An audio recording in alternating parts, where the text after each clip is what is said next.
गद्दी के सामने पंचायती अखाड़ा महानिर्वाणी से चले और पूरे दारागंज से होते हुए भव्य स्वागत के साथ में सभी शहरवासियों ने बड़ा भव्य स्वागत किया अखाड़े का। और पंचायती अखाड़ा महानिर्वाणी के इष्ट भगवान कपिल महामुनि जी के आशीर्वाद से उनको वहाँ से लेकर के अपने देवता के साथ में हम लोग यहाँ कुंभ मेला छावनी में प्रवेश कर गए। हमारे सारे निर्वाण पीठाधीश्वर आचार्य महामंडलेश्वर स्वामी विश्वकानंद भारती जी और अटल पीठाधीश्वर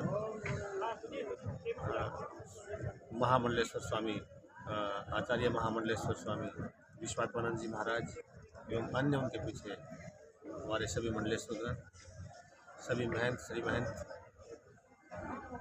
सचिवगण और थानापतिगण और समस्त दिगंबर नागा सबके सभी इसमें बहुत ही उत्साह के साथ में सबने भाग लिया। और परंपरा के हिसाब से जैसे पंचायती अखाड़ा महानिर्वाणी की हर कुंभ में जो भव्यता से शोभा यात्रा होती है, उसी भव्यता के साथ हम लोगों ने भगवान के आशीर्वाद से माता गंगा की गोद में हम लोग आ गए हैं। अब यहाँ से पूरा जो कुंभ पर्व है यहीं रह करके और यहीं से स्नान के लिए प्रस्थान करेंगे। पुनः यहीं जब तक कि कुंभ समाप्त नहीं होता है तब तक के लिए यहीं रहेंगे। और सभी साधु सन्यासी महात्मा सब अपने अपने यज्ञ अनुष्ठानों में लग जाएंगे, क्योंकि इससे पावन पवित्र संयोग ग्रह नक्षत्रों के हिसाब से और स्थान के हिसाब से और कहीं हो नहीं सकता। इसलिए हम सबका सौभाग्य है और हमारे पूरे राष्ट्र का सौभाग्य उदय हो, सारे राष्ट्र के नागरिक समृद्ध संपन्न यशस्वी हों। हमारे राष्ट्र के जो अधिनायक हैं वो और तीनों सेनाएं और जो भी सुरक्षा में लगी हुई सारी व्यवस्था भारत की सदा समृद्ध और संपन्न रहे, तभी हमारा राष्ट्र भी हमेशा सर्वांगीण विकास प्राप्त करेगा। सभी युवाओं के हृदय के अंदर अच्छे विचार और दिव्यता का भाव उदय हो। इसी के साथ यहाँ कुंभ मेलों में स्नान होगा और कुंभ मेलों में आने वाले सभी श्रद्धालुओं से मैं यही अनुरोध करता हूँ कि यहाँ पिकनिक स्थल या पर्यटन स्थल समझ के ना आए, अपितु यहाँ पर एक दिव्य आध्यात्मिक सांस्कृतिक पर्व को मनाने के लिए आए। यहाँ चारों पीठों के शंकराचार्य और आचार्य सभी अखाड़ों के आचार्य महामंडलेश्वर और विद्वत मंडल जितना भी है, बहुत साधु संत महात्मा सन्यासी सब यहाँ मिलेंगे और अपनी आध्यात्मिक जो शांति है उसके लिए आए और अपनी संस्कृति से परिचित होने के लिए आए, क्योंकि यह कुंभ ही है जो भारत को जोड़ता है सदा से। एक संस्कृति में, सनातन संस्कृति में सबको पिरो के रखा है, तो इसी कुंभ की परंपरा ने सदियों से भारत को रखा है, सदियों से नहीं युगों से। जब पुराने ऋषि मुनि भी पहले यहीं पर ऐसे स्नान करते थे तो राजा महाराजा उनकी व्यवस्थाएं करते थे, क्योंकि धर्म सत्ता का सम्मान राज सत्ता हमेशा करती है। ये हमारी भारतीय सनातन संस्कृति है। तो यहाँ भी बहुत अच्छी व्यवस्थाएं, गवर्नमेंट की भी बहुत अच्छी व्यवस्थाएं, सुरक्षा से लेकर के और साफ सफाई से लेकर अच्छी व्यवस्थाएं। इस के जो प्रदेश के हमारे मुख्यमंत्री वो भी माननीय योगी आदित्यनाथ जी संत बड़ी भांति समझते हैं। कोई बहुत भव्यता से दिव्यता से इसको की पूर्णता की शुभकामना करता हूँ और भगवान से त्रिवेणी संगम के प्रतिष्ठित देवताओं को, क्योंकि यहाँ कहते हैं ना इस तीर्थ नगरी में समस्त देवताओं समस्त तीर्थों के अधिपति कुंभ के अवसर पर और माघ मास में सब यहीं आ जाते हैं त्रिवेणी में। और भगवान शिव, भगवान ब्रह्मा जी ने तो यहाँ यज्ञ ही किया था, भगवान विष्णु जी अपनी सभी शक्तियों से यहाँ विराजमान होते हैं।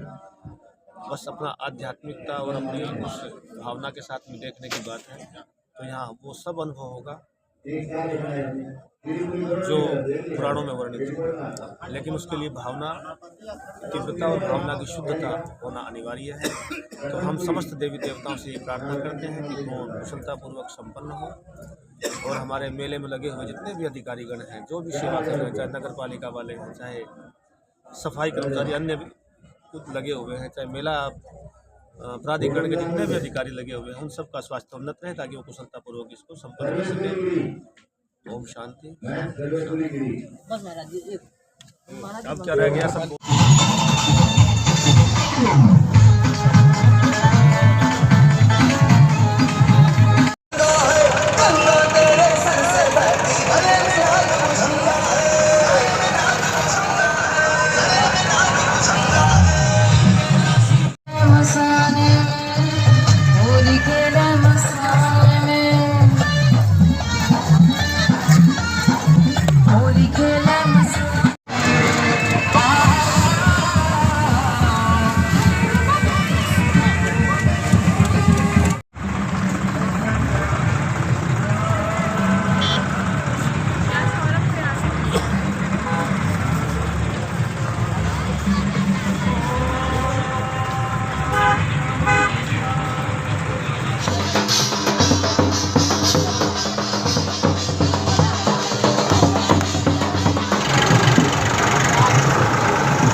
आनंद गिरी आज श्री पंचायती महानिर्वाणी अखाड़ा की पेशवाई मंगल शोभा यात्रा और मंगल कुंभ नगरी में प्रवेश हुआ है।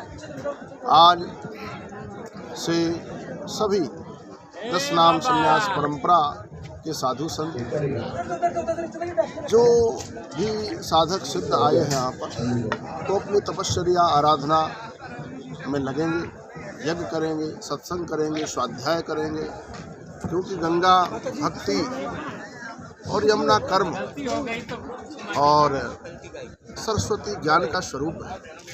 और भारतीय सनातन संस्कृति में जो कुंभ का महोत्सव है, हम सभी भारतीय सनातन धर्म अवलंबियों के लिए एक विशेष पर्व है। 12 वर्ष के बाद ये महापर्व आता है। जिस धरा पर हम लोग वास करेंगे, एक वास जिसको कल्पवास भी कहा जाता माघ मेले, और माघ मेले में गंगा का स्नान की अनंत महिमा है। इसमें साधना उपासना की विशेष महिमा है।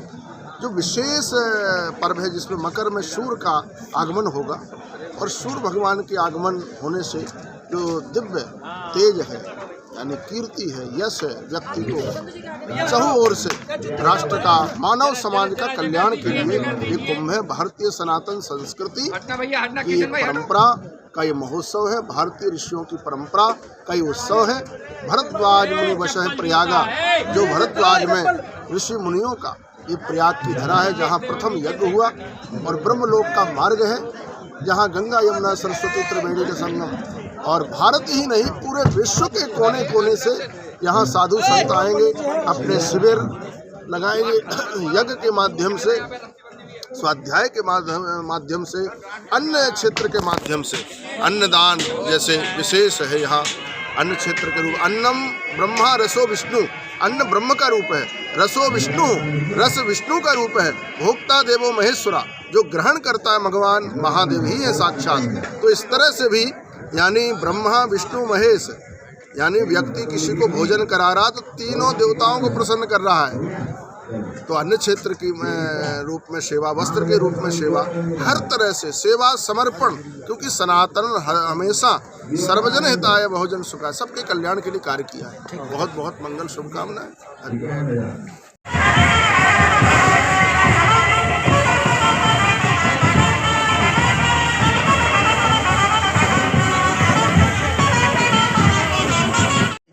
और अब यहाँ पे संत रहकर क्या करें? देखिए, सबसे पहले मैं श्री पंचायती महानिर्वाणी अखाड़े के जो महामंडलेश्वर हमारे ब्रह्म वेदामृत वाले महामंडलेश्वर स्वामी विश्वेश्वरानंद गिरी जी ने जो बात बोली वो पूर्णतः सत्य है। समाज के अंदर में 12 हमारे वर्ष में 12 माह होते हैं, जिसमें हमारी संस्कृति संस्कार के संवर्धन के लिए 11 महीने गृहस्थी लोग जैसे रहते हैं, अपने काम धाम में रहते हैं, और 1 महीना निकाल के कुंभ मेला में, जैसे ही तो 12 वर्ष ही आता है, लेकिन पूस माघ का जो मेला लगता है उस हिसाब से सारे गृहस्थ लोग यहाँ आकर तपस्या करते हैं। वैसे ही संत महापुरुष भी अपनी त्याग तपस्या के द्वारा जमीन खाली रहती है, वहाँ पर भजन साधना और ध्यान करते हैं। आप हमको देख जरूर रहे कपड़े पहनकर, लेकिन हम लोग दिगंबर रहते हैं वहाँ पे। ये तो समाज की एक मर्यादा है कि घड़ी भी पहनना पड़ता है, कहीं कुछ भी पहनना पड़ता है, नहीं तो रात्रि में हम लोग भभूत लगा के दिगंबर रहते हैं, और वहाँ पर जो रोटी मिल जाती है वो खा लेते हैं। लेकिन समाज की एक मर्यादा है, उस मर्यादा के कारण हमको अपने संस्कार और परंपराओं को ध्यान में रखकर हम यहाँ आते हैं, और सब समाज के लोगों को इकट्ठा करके उनसे भी साधना कराते हैं, स्वयं भी साधना करते हैं। परिचय दे दीजिए। परिचय महानिर्वाणी अखाड़ा, श्री पंचायती महानिर्वाणी अखाड़े का महामंडलेश्वर स्वामी